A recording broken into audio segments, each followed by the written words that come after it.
Mas aqui não é programa de música. Fala galera, sejam bem-vindos a mais uma aula de filosofia. Bom dia, boa tarde, boa noite. E o assunto de hoje é comunidade científica e valores da ciência. Bora nessa? Bora!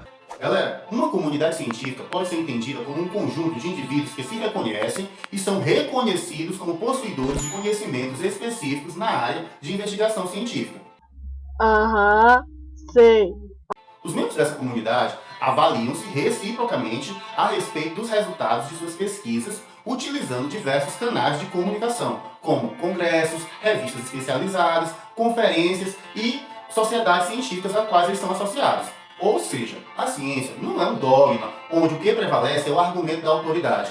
A ciência, pessoal, ela progride justamente por conta de sua natureza herética, ou seja, de discordar e desconfiar de sempre do que é dito. Uma outra característica que revela o caráter comunitário da ciência é que, embora não faça tanto tempo que as grandes realizações científicas fossem frutos de gênio individuais, como Isaac Newton, Galileu Galilei ou o próprio Einstein, por exemplo, atualmente a ciência resulta de um trabalho de equipe, o que é relevante para estabelecer e alterar o método científico e a produção científica. Não. É nesse sentido, pessoal, que o filósofo belga Gerard Fourier comenta que, em comparação com a individualidade científica, uma equipe de cientistas sairá na frente, pois, afinal, um laboratório terá uma boa performance, tanto por seu pessoal ser bem organizado e ter acesso a aparelhos precisos, como por raciocinar corretamente. A fim de produzir resultados científicos, é preciso também possuir recursos, acessos a revistas, a bibliotecas, a congressos e etc. É preciso também, pessoal, que nas unidades de pesquisa, a comunicação, o diálogo e a crítica circulem. O método de produção da ciência passa, portanto, pelos processos sociais que permitem a constituição de equipes estáveis e eficazes, subsídios, contratos, alianças sociopolíticas, gestão de equipes e etc. Assim, o filósofo conclui que, mais uma vez, a ciência aparece como um processo humano, feito por humanos, para humanos e com humanos. Mesmo assim, gente, não é possível considerar essas conclusões como indubitáveis. É preciso superar essa falsa ideia de que o conhecimento científico está certo o tempo todo e infalível, pois há muito de construção nos modelos científicos. Às vezes, até teorias incompatíveis entre si podem ser aceitas. Por exemplo, tanto a teoria corpuscular como a teoria ondulatória permanecem ainda válidas por explicar aspectos diferentes do fenômeno luminoso. Além disso, a ciência encontra-se em constante evolução e suas teorias são, de certo modo, provisórias, ainda que comprovadas com recursos de que dispõe até o momento.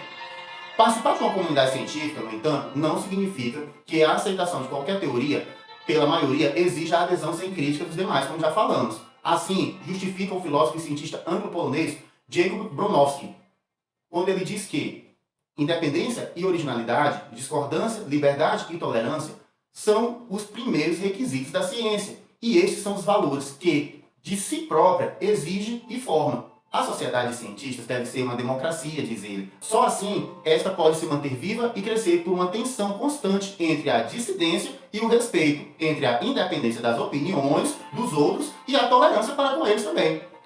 O ponto fundamental do problema ético é fundir as necessidades particulares e públicas, e nós vamos falar sobre isso agora com os valores da ciência. Pessoal, quais seriam então os valores que são importantes para a atividade científica? Em primeiro lugar, a ciência visa ao valor cognitivo, isto é, o cientista quer conhecer sem ter em vista inicialmente a aplicação prática do conhecimento. No entanto, a gente vai ver que o trabalho científico envolve, além de aspectos cognitivos, valores éticos e políticos. Bora saber que valores são esses agora? Bora! Bora! Comecemos pelos valores cognitivos. Examinaremos inicialmente 3 características que garantem o valor cognitivo da ciência, que é imparcialidade, autonomia e neutralidade. Comecemos com a imparcialidade. Galera, a imparcialidade consiste em aceitar como científicas apenas teorias que passem pelo crivo de rigorosos padrões de avaliação. O método utilizado deve ser explicitado e a série de dados empíricos que sustentam a conclusão pode ser verificada por qualquer membro da comunidade científica. Claro que já ocorreram situações de fraude, em que, por diversas circunstâncias, não houve condição da teoria ser desmascarada. Um exemplo da parcialidade mal intencionada foi a descoberta de um crânio e de uma mandíbula em 1911 na Inglaterra, que foram atribuídos a um ancestral hominídeo. O arqueólogo Charles Dawson juntou um crânio de um humano relativamente recente à mandíbula de um símio. Ele escureceu as peças e limou os dentes. Apenas 40 anos depois, por meio de novas técnicas de datação, é que foi constatada a fraude. Eu tô passada, chocada. Não se sabe, pessoal, os motivos da parcialidade do arqueólogo. É golpe. Que certamente feriu as normas éticas, mas com certeza o seu interesse não foi cognitivo, ou seja, ele não visava conhecer a realidade como tal. Ai, que burro, dá 0 pra ele. O outro valor da ciência é a autonomia. Galera, a autonomia depende da possibilidade de independência das investigações. Conforme seria preferível, instituições científicas deveriam estar livres de pressões externas para definir agendas voltadas para a produção de teorias imparciais e neutras. Um exemplo dessa perda de autonomia foi o caso de Galileu Galilei, que foi julgado e condenado pela Inquisição por ter levantado a hipótese heliocêntrica em oposição ao geocentrismo vigente. Um outro exemplo está na primeira metade do século XX, na então União Soviética, onde Joseph Stalin apoiou Trofim Lysenko, que era o biólogo que contraditava as leis de Gregor Mendel, que até hoje é considerado o pai da genética. Pelo quê? Por questões ideológicas. Por questões ideológicas, galera, cientistas mendelianos soviéticos foram perseguidos e presos. Um tipo de censura política à liberdade e à autonomia dos cientistas. Ou seja, por acreditar que a ciência de Mendel contradizia a ideologia marxista, Stalin mandou perseguir os cientistas que eram os responsáveis pela produção de alimentos da União Soviética. Para a gente entender quão fora da curva nós estivemos recentemente, ou ainda estamos, quais seriam os pilares históricos da nossa diplomacia? Bem, o Brasil sempre foi muito pragmático, né? Nessas questões diplomáticas, nós sempre nos orientamos, como é o correto, pelos nossos interesses, né? Em vez de doutrinas e ideologias, né? Infelizmente, nesse período que nós acabamos de viver, nós nos desviamos dessa orientação com consequências muito graves. E eu devo lhe dizer que lamento, mas acho que uma parte do prejuízo é irreversível, né? Vai ser difícil recuperar, porque vai ficar sempre aquela sensação de que o Brasil já não é mais um país confiável, como era no passado, porque teve esse governo que rompeu com toda a tradição diplomática e passou a ter um comportamento errático e ideológico. Falemos agora da neutralidade. O conhecimento científico é neutro porque, em tese, não deve atender a nenhum outro valor além do cognitivo. No processo de investigação propriamente dito, as convicções pessoais no campo da moral e da política não deveriam interferir no andamento do processo e nas conclusões científicas. Ou seja, aspectos como nacionalidade, etnia, religião e classe social dos cientistas são irrelevantes para que se alcance a verdade científica. No entanto, galera, quando um desses fatores interfere na pesquisa, resulta em prejuízo à ciência, por fazê-la perder a objetividade ao dar maior peso a fatores pessoais, ou seja, subjetivos e extrínsecos à investigação, como interesses econômicos, políticos, religiosos, enfim. Falemos agora dos valores éticos e políticos da ciência. Galera, se considerarmos outros aspectos além desses de que o conhecimento científico precisa ser neutro, imparcial e autônomo, teremos que a neutralidade científica pode se tornar o quê? Uma ilusão. Uma vez que o poder da ciência e da tecnologia pode estar a serviço de um conjunto da humanidade ou restrito apenas a parte dela.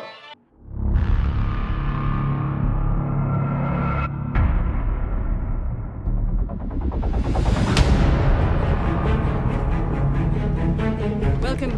Ah, hello, madam.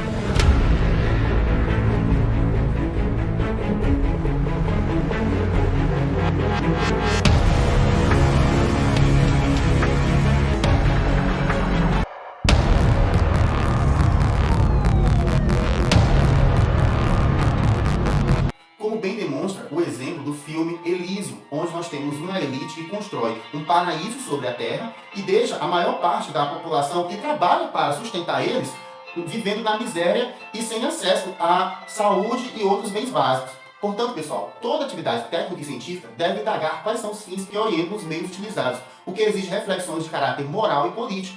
Exemplos disso são as altas cifras destinadas a pesquisas que dependem de apoio financeiro de instituições públicas e privadas, interessadas em subvenciar trabalhos que as beneficiem. Ou seja, eles nem sempre estão focados na saúde e no bem-estar da maioria das pessoas. É o caso, por exemplo, da indústria da guerra, que há muito alimenta a corrida armamentista e exige constante avanço científico e tecnológico. Para quê? Para subjugar os adversários. Com base em sucessos obtidos com a aplicação de experiências e tecnologias científicas em animais, possibilidades de clonagem de seres humanos também têm sido objeto de debates acalorados.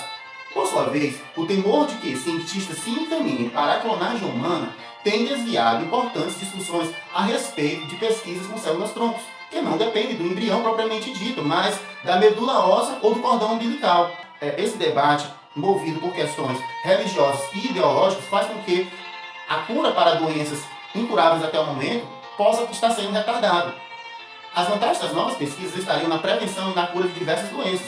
Em resumo, procedimentos metodológicos da ciência tendem a ser neutros quando têm em vista apenas a racionalidade científica, mas não em relação aos fins que orientam as pesquisas, nem quanto aos objetivos a que se destinam as suas descobertas.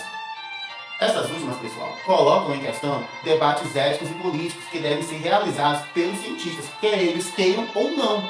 E isso não se restringe somente aos laboratórios de genética.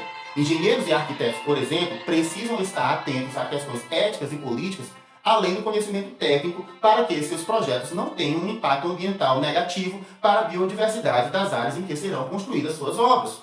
Estudei bastante, passei vestibular e também na faculdade. Agora eu sou engenheiro. Eu passei na profissão, para ter muito dinheiro eu vou comprar uma Hilux toda equipada, de pau pela rua da cidade. Eu vou comprar uma Hilux toda invocada, pra dar um cavalo de pau pela rua da cidade. Então vamos acabar. Acabou. Isso nos leva, pessoal, ao ponto sobre a responsabilidade social do cientista. Pelo que vimos até aqui, a ciência não se resume à neutralidade da procura do saber pelo saber, porque ela se encontra permeada de indagações éticas e políticas, o que se configura pela responsabilidade social da qual o cientista não pode abdicar. Essas constatações nos obrigam a refletir sobre a formação do cientista, que não se restringe ao aprendizado de conteúdos, metodologias e práticas de pesquisa. Mais do que isso, o futuro cientista adquire condições de examinar pressupostos de seu conhecimento e de sua atividade quando se descobre como pertencente a uma comunidade e capaz de identificar valores subjacentes à sua prática. O papel da filosofia, pessoal, com relação à ciência e suas aplicações, encontra-se na investigação desses fins e dessas prioridades a que a ciência se propõe. Também na análise das condições em que se realizam as pesquisas e nas consequências do uso das tecnologias. Pois, ao refletir sobre a finalidade de sua atividade, o cientista não está mais fazendo uma atividade empírica, mas uma reflexão ética. Isso nos leva à seguinte pergunta: qual o porquê da filosofia em programas de ciência?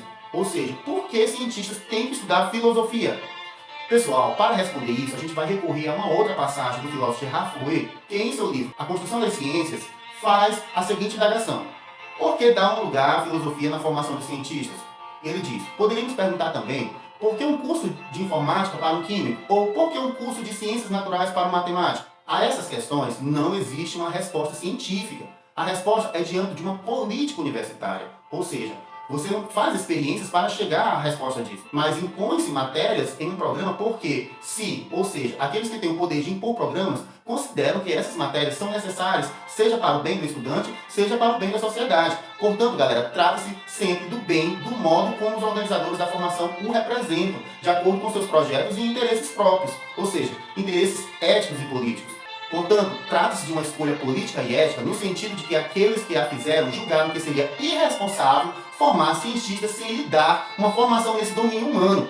Isso nos remete ao fato de que as universidades não formam matemáticos, físicos e químicos de maneiras abstratas, mas elas formam seres humanos que cumprirão um certo número de funções sociais, as quais os levarão a assumir responsabilidade social. Sem dúvida, também além do interesse para a sociedade em ter cientistas capazes de refletir, alguns políticos da universidade consideram que não seria ético submeter pessoas jovens ao condicionamento que é uma formação científica sem lhes dar uma espécie de antídoto pelo viés das ciências humanas. A propósito dessas decisões políticas, assinalamos um fato empírico, a saber que em nossa sociedade há mais estudantes que se pretendem apolíticos ou não interessados pelas questões que fujam ao campo de suas técnicas entre aqueles que se destinam às ciências, do que entre aqueles que escolhem outras áreas. Isso, pessoal, tem uma consequência nefasta, pois quando um estudante de ciência não para refletir nas suas atitudes, ele está sendo irresponsável.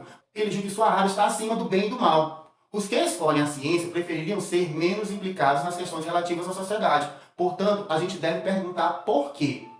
E o filósofo diz: talvez porque facilmente podemos imaginar os cientistas em uma espécie de torre de marfim. Desse modo, pessoal, recusar-se a formar um físico teórico sem lhe dar ao menos alguns exercícios de laboratório é igualmente uma decisão política universitária. As decisões no campo da política universitária que elaboram os programas são sempre um agregado de compromissos tentando responder ao que diferentes grupos, muitas vezes opostos por suas concepções e ou interesses, consideram como sendo bom para aqueles que seguem a formação ou para a sociedade. E também, ainda que isso seja muitas vezes dissimulado, para os seus próprios interesses. Ou seja, as universidades, pessoal, elas têm uma finalidade social importante. Então elas não podem formar profissionais sem que esses tenham noção de qual a importância de suas matérias. Daí é que vem a briga sobre a importância das ciências humanas também. Bom, pessoal, espero que essa aula tenha ajudado vocês a entenderem que o universo científico não se restringe apenas a experiências empíricas, laboratoriais e desapegadas do mundo em que o cientista vive. Pois, antes de ser um pesquisador, ele é um ser humano, possui família, amigos, comunidade, e suas decisões podem trazer impactos para a vida de todos que o circundam. E para que nós, seres humanos, tenhamos noção disso, temos que recorrer a nossas outras atividades tão humanas quanto o curso científico da qual fazemos parte. Beleza? Falou, galera! Pra dizer a verdade, não achei graça nenhuma no vídeo.